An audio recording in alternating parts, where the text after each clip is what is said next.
শুরু করছি বাংলা বলছে। সাম্প্রতিক অতীতে এ রাজ্য বারংবার আলোচিত হয়েছে। আর নির্দিষ্টভাবে যদি বলি, জগদীপ ধনকর এই রাজ্যের রাজভবনে রাজ্যপাল হিসেবে আসার পর থেকে এবং তারপর সিভি আনন্দ বোস, বারবার শিরোনামে এসেছে রাজ্যপাল সংঘাত এবং রাজ্যপালের ভূমিকা। বিভিন্ন সময়ে আমরা দেখেছি যে নানান বিল নিয়ে রাজভবনের টালবাহানা এবং তাকে কেন্দ্র করে নবান্ন এবং রাজভবনের সংঘাত। শুধু তাই না, প্রশ্ন উঠেছে অনেক সময় যে রাজ্যপাল তিনি সাংবিধানিক প্রধান, সরকারের সাংবিধানিক প্রধান হিসেবে তার দায়িত্ব পালন করছেন নাকি আসলে তিনি কেন্দ্রের এজেন্ডা সার্ভ করছেন। এই প্রশ্ন বারবার তোলা হয়েছে শাসক দলের পক্ষ থেকে। তামিলনাড়ুতে আমরা দেখেছি যে তামিলনাড়ুর রাজ্যপাল RN রবি তিনি 10টা বিলে সই করছিলেন না, যাকে কেন্দ্র করে কদিন আগেই সুপ্রিম কোর্ট খুব কঠোর নির্দেশ দিয়েছে এবং RN রবিকে বুঝিয়ে দিয়েছেন যে সরকারের সাংবিধানিক কাজের প্রধান সরকারের সঙ্গে সংঘাত করা নয়, বরং তিনি যেটা করেছেন সেটা সাংবিধানিক কাজের পরিপন্থী। আর এই RN রবি ওই বিতর্কের রেশ কাটতে না কাটতেই নতুন বিতর্কে জড়ালেন। মাদুরাইয়ে এক ইঞ্জিনিয়ারিং কলেজে তিনি অতিথি হিসেবে উপস্থিত ছিলেন। সেখানে তিনি জয় শ্রীরাম স্লোগান দেন এবং ছাত্রদেরও তিনি বলেন জয় শ্রীরাম স্লোগান দিতে, কারণ সেখানে নাকি তিনি জয় শ্রীরাম স্লোগানের মাধ্যমে তিনি সেখানে কাম্বারের যে রাম ভক্তি সেটার উদ্দেশ্যে তিনি জয় শ্রীরাম স্লোগান দেওয়ার জন্য তাদের মোটিভেট করেন। আর তাই নিয়ে বিতর্কের ঝড়। রাজ্যপাল যার একটা সাংবিধানিক পদ, যিনি শপথ নেন সমস্ত কিছুর ঊর্ধ্বে নিজেকে রাখার, সেই রাজ্যপালের এহেন আচরণ নিয়ে তুঙ্গে বিতর্ক। এ নিয়ে আমরা আলোচনা করব। আমি শুরুতে চোখ রাখবো প্রতিবেদনে। রাজ্যপাল গম্ভীর একটা শব্দ, আর দায়িত্ব কিছু কম গম্ভীর নয়। তিনি সংবিধানের রক্ষাকর্তা, কিন্তু সেই রাজ্যপালের দৌলতেই যখন বারবার টলমল হয় সংবিধানের মূল ভাবধারা, তখন সেই পুরনো প্রবাদই বলতে ইচ্ছে করে, যে রক্ষক সেই ভক্ষক। থরি একটু পাল্টে বলতে হয়, যে রাজ্যপাল সেই গোলমাল। নিশ্চয়ই বুঝতে পারছেন বলছি তামিলনাড়ুর রাজ্যপাল RN রবির কথা। এই সেদিনই সুপ্রিম কোর্টের কড়া ধমক খেয়েছেন তিনি। MK স্ট্যালিনের সরকার বিধানসভায় পাশ করিয়ে রাজ্যপালের সম্মতির জন্য 10টি বিল পাঠিয়েছিলেন সইয়ের জন্য রাজভবনে। আর রাজ্যপাল রবি কি করলেন? ওই বিলগুলো স্রেফ আটকে রাখলেন দিনের পর দিন। কেন? ওনার খুশি তাই। তামিলনাড়ু রাজ্য সরকার দ্বারস্থ হলেন শীর্ষ আদালতে। সুপ্রিম কোর্ট সব খতিয়ে দেখে পরিষ্কার জানিয়ে দিলেন রাজ্যপালের এই আচরণ অবৈধ এবং স্বেচ্ছাচারী। এরপর অন্তত রাজ্যপাল রবির শুধরে যাওয়ার কথা, কিন্তু কোথায় কি? সুপ্রিম কোর্টের ধাক্কা খেয়েও এতটুকু হুঁশ ফেরেনি তাঁর। মাদুরাইতে এক ইঞ্জিনিয়ারিং কলেজের অনুষ্ঠানে গিয়ে গোলমাল পাকিয়েছেন আবার। সেখানকার পড়ুয়াদের জয় শ্রীরাম স্লোগান দেওয়ার আবেদন জানিয়েছেন। Let us pay tribute to Kamba by paying tribute to the one who was a great devotee of Prabhu Sri Ram. I say and you say, Jai Sri Ram, Jai Sri Ram, Jai Sri Ram, Jai Sri Ram, Jai Sri Ram, Jai Sri Ram.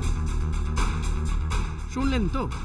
এবার বলুন তো, যিনি রাজ্যপাল, গোটা রাজ্যের দায়িত্ব যার কাঁধে, কি করে একদিকে হেলে পড়েন তিনি? জয় শ্রীরাম ধ্বনি যারা দেবেন না, তিনি কি তাদেরও রাজ্যপাল নন? স্বাভাবিকভাবেই তাঁর এই আচরণ নিয়ে বিতর্ক তুঙ্গে। রাজ্যপাল রবি RSS এর মুখপাত্রের ভূমিকা নিয়েছেন বলে তোপ দেখেছে তামিলনাড়ুর শাসক দল DMK। প্রতিবাদে গলা মিলিয়েছে কংগ্রেসও। জোরালো হচ্ছে রাজ্যপালের পদত্যাগের দাবিও। জয় শ্রীরাম, জয় শ্রীরাম, জয় শ্রীরাম, জয় শ্রীরাম, জয় শ্রীরাম, জয় শ্রীরাম। কলকাতা টিভি।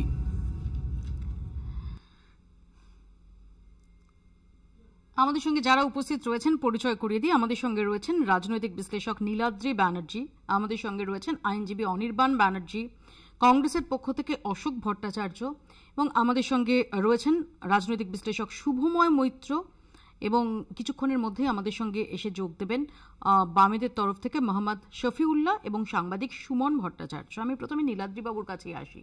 নীলাদ্রি বাবু, রাজ্যপাল বিশেষ করে কেন্দ্রে আপনাদের জমানায় বিভিন্ন রাজ্যের রাজ্যপালরা নির্দিষ্টভাবে বললে, বিশেষ করে যারা বিরোধীরা যে রাজ্যে ক্ষমতায় রয়েছে সেই রাজ্যের যে রাজ্যপালরা, তারা তো নিজেদের যে ভূমিকা সেটাকে একটা অসাধারণ জায়গায় নিয়ে গেছেন, যার সর্বশেষ সংযোজন এই RN রবি। সেখানে এই বিতর্ক, এই সুপ্রিম কোর্টের করার নির্দেশের বিতর্কের রেশ কাটতে না কাটতেই তিনি জয় শ্রীরাম স্লোগান দিচ্ছেন, যেটা নিয়ে ডিএমকে থেকে কংগ্রেস তারা ইতিমধ্যেই সোচ্চার হয়েছে। মৌভিয়া, প্রথমত যদি উনি বিলে সই করতে দেরি করেন এবং সুপ্রিম কোর্ট যদি নির্দেশ দেয়, তার আমি তীব্র সমালোচনা করছি রাজ্যপালের ভূমিকার, স্পষ্ট ভাষায় বলছি।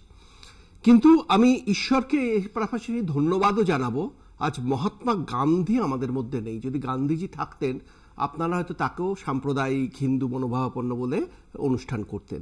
তিনি কেন বলেছিলেন, Ram is everyone's god, establish his kingdom in your heart. তিনি বলেছিলেন, রাম রাজ্য বলতে আমি হিন্দু রাজ বুঝি না, আমি রাম রাজ্য বলতে দিব্যরাজ ঈশ্বরের রাজ্য বুঝি, আমার কাছে রাম এবং রহিম একই দেবতা। সুতরাং গান্ধীজি যে রামরাজ্যের স্বপ্ন দেখেছিলেন, যে রামকে তিনি ধর্মের ঊর্ধ্বে ভেবেছিলেন, তার কথাই রাজ্যপাল বলেছেন। এখন এই হিন্দু ফোবিয়া আমাদের পশ্চিমবাংলার মিডিয়ার মানুষদের মধ্যে, কিছু মানুষের মধ্যে চলে এসছে। এটা হয়তো 34 বছরের বাম শাসনের ফল, কি কারণে হয়েছে আমি জানি না।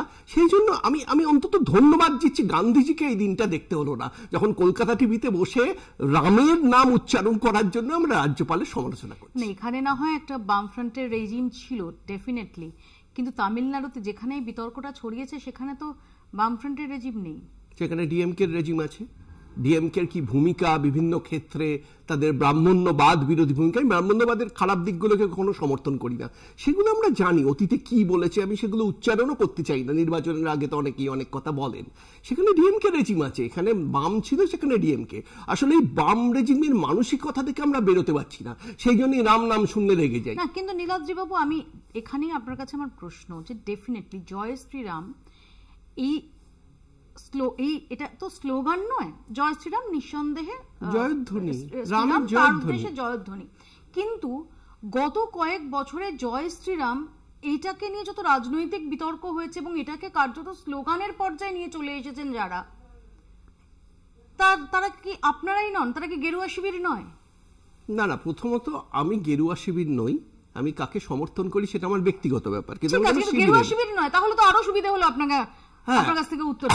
আমি তো সেই জন্যই সমালোচনা করছি, এবং সেখানে দাঁড়িয়ে আমি মনে করি রাম তো শ্রেষ্ঠ রাজা, সেই জন্যই গান্ধীজি রাম রাজ্যের কথা বলেছেন। এবার কোন শিবির, সে গেরুয়া হোক কি সবুজ হোক কি লাল হোক, তারা যদি শ্রেষ্ঠ রাজার জয়গান গায়, অর্থাৎ সুশাসনের জয়গান গায়, সেটা তো আমাদের সবার ভালো।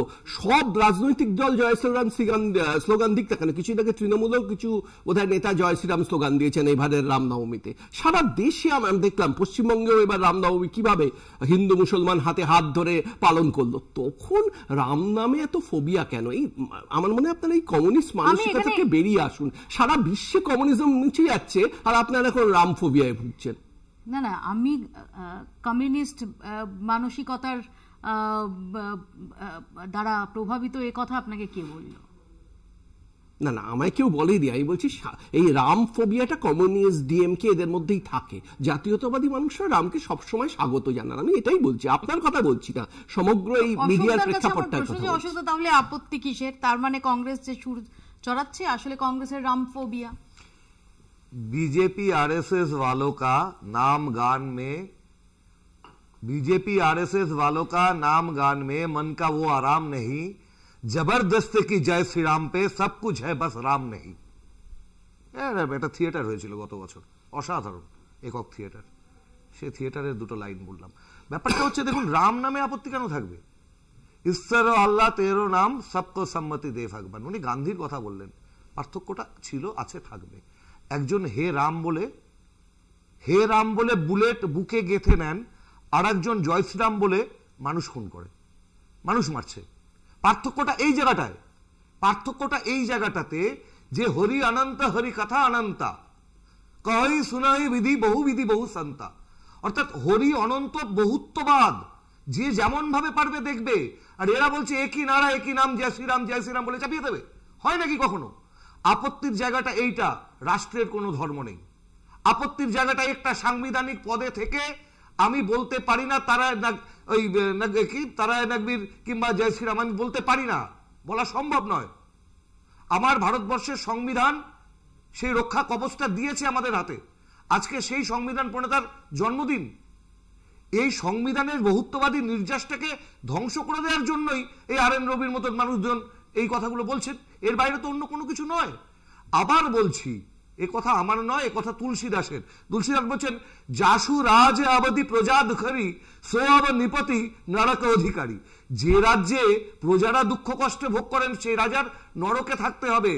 সুতরাং যারা প্রজা মারছে, পেট ভাতে রুটি রুজি কর্মসংস্থান একদম ধুয়ে মুছে সাফ করে দিচ্ছে, ভারতবর্ষের মানুষ না খেতে পেয়ে মরছে, বেকারত্ব মোদী জমানায় সব থেকে বেশি, তাদের মুখে জয় শ্রীরাম, সে রাজা নরকের অধিকারী। আমার কথা নয়, তুলসীদাস বলেছেন রামচরিত মানসে।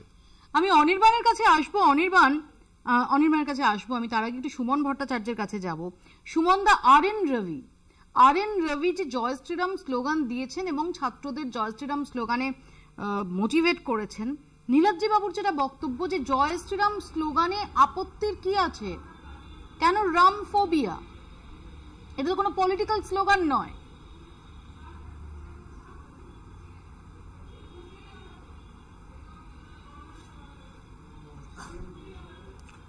দেখুন মৌপিয়া, আজকে তো আম্বেদকরের জন্মদিন। আমি কনস্টিটিউয়েন্ট অ্যাসেম্বলিতে আম্বেদকরের একটা লাইন পড়ে শোনাই। তিনি বলেছিলেন, the governor under the constitution has no function which he can discharge by himself, no function at all. আমাদের বুঝতে হবে যে আমাদের সংবিধান, যে সংবিধান আম্বেদকর তৈরি করতে প্রধান ভূমিকা নিয়েছিলেন, সেই সংবিধানে রাজ্যপালকে কি ভূমিকা দেওয়া হয়েছে? সেই সংবিধান রাজ্যপালকে ছাত্রদেরকে জয় শ্রীরাম স্লোগান দেওয়ার ভূমিকা দেয়নি। রাজ্যপালের যেটা ভূমিকা, সেটা যদি তিনি অতিক্রম করেন, তিনি যদি সংবিধানকে অতিক্রম করে যান, তাহলেই বিপদ। আপনি